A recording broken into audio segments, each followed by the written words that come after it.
कांग्रेस के 4 बार अध्यक्ष रहे मालवीय। बापू ने दी मालवीय को महामना की उपाधि। मालवीय ने बीएचयू के लिए 100 साल पहले जुटाए थे करोड़ों।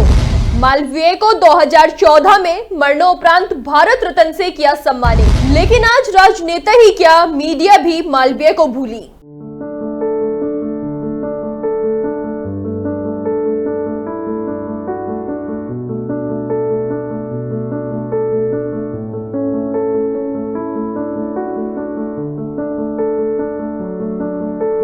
आज हम बात करेंगे ऐसे शख्स की जिसने देश में नागरिकों को ये बताया कि एकता में कितनी शक्ति होती है, हिंदी भाषा का प्रचार और भारत के स्वतंत्रता संग्राम में महत्वपूर्ण भूमिका निभाई। नमस्कार, मैं हूं यूबी चौधरी और आप देख रहे हैं श्री न्यूज।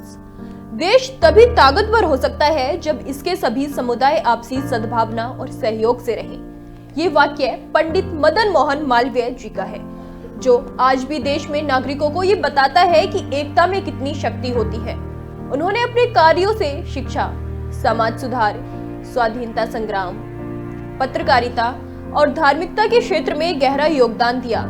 बीएचयू की स्थापना, हिंदी भाषा का प्रचार और भारत के स्वतंत्रता संग्राम में उनकी सक्रियता, उनकी दूरदर्शिता और साहस को दर्शाती है। सबसे पहले नजर डालते हैं पंडित मदन मोहन मालवीय की जीवनी पर। पंडित मदन मोहन मालवीय का जन्म 25 दिसंबर 1861 को प्रयागराज में हुआ था। उन्होंने अपनी शिक्षा कलकत्ता विश्वविद्यालय से पूरी की। मालवीय ने सत्य, धर्म और शिक्षा को अपनी प्राथमिकता बनाया। गौरतलब है कि पंडित मदन मोहन मालवीय अकेले ऐसे भारतीय हैं जिन्हें महामना की उपाधि प्राप्त है। ये उपाधि उन्हें महात्मा गांधी ने दी थी।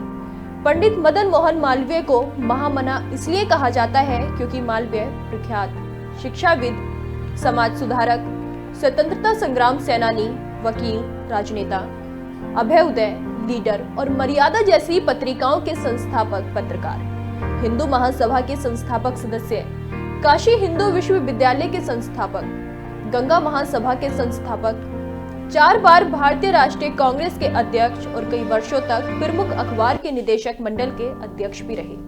आपको बता दें कि बीएचयू के निर्माण के लिए जब वो चंदा इकट्ठा करने निकले तो उनका सामना हैदराबाद के निजाम से हुआ। जब उन्होंने आर्थिक मदद मांगी तो निजाम ने बदतमीजी करते हुए कहा कि उनके पास देने के लिए केवल जुत्ती है।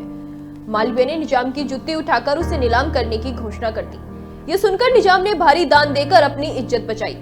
मालवीय ने 1916 में काशी हिंदू विश्वविद्यालय की स्थापना, इसके निर्माण के लिए 1 करोड़ 64 लाख रुपए का चंदा इकट्ठा किया था। मदन मोहन मालवीय ने भारत के स्वतंत्रता आंदोलन में भी सक्रिय भूमिका निभाई। वो सविनय अवज्ञा आंदोलन और असहयोग आंदोलन का हिस्सा रहे। महात्मा गांधी ने उन्हें महामना की उपाधि दी और उन्हें अपना बड़ा भाई माना। वो भारतीय राष्ट्रीय कांग्रेस के 4 बार अध्यक्ष रहे। 1909, 1913, 1919 और 1932 में भारतीय राष्ट्रीय कांग्रेस के अध्यक्ष बने और अंग्रेजों के खिलाफ भारतीय जनता की आवाज बुलंद की। इतना ही नहीं, मदन मोहन मालवीय ने सत्यमेव जयते वाक्य को लोकप्रिय बनाने में अहम भूमिका निभाई। इसे उन्होंने 1918 में कांग्रेस अधिवेशन में इस्तेमाल किया, जिससे वो पूरे देश का आदर्श वाक्य बन गया और बाद में भारत के राष्ट्रीय प्रतीक के नीचे अंकित किया गया। महामना न केवल एक शिक्षाविद और स्वतंत्रता सेनानी थे, बल्कि एक महान समाज सुधारक भी थे। उनके विचार आज भी समाज के लिए प्रेरणा है। मदन मोहन मालवीय का कहना था कि धार्मिकता और धर्म की जीत होने दें और सभी समुदाय और समाजों की प्रगति हो। हमारी प्यारी मातृभूमि को अपना खोया गौरव वापस मिले और भारत के पुत्र विजयी हो। निर्भयता ही स्वतंत्रता का मार्ग है। निडर बनो और न्याय के लिए लड़ो। धर्म को चरित्र का पक्का आधार और मानव सुख का सच्चा स्रोत मानो। देश तभी ताकतवर हो सकता है जब इसके सभी समुदाय आपसी सद्भावना और सहयोग से रहें।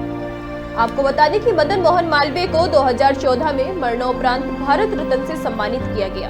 उनकी शिक्षा, विचार और योगदान आज भी हमें प्रेरणा देते हैं। मदन मोहन मालवीय ने भारत के लिए अपनी अहम भूमिका निभाई। मदन मोहन मालवीय कांग्रेस के 4 बार अध्यक्ष रहे और बापू ने भी उन्हें महामना की उपाधि दी। और सबसे खास बात ये कि मालवीय को 2014 में मरणोपरांत भारत रत्न से सम्मानित भी किया गया। लेकिन आज ऐसा लग रहा है कि राजनीति हो या फिर मीडिया, मालवीय जी को भूलते नजर आ रहे हैं।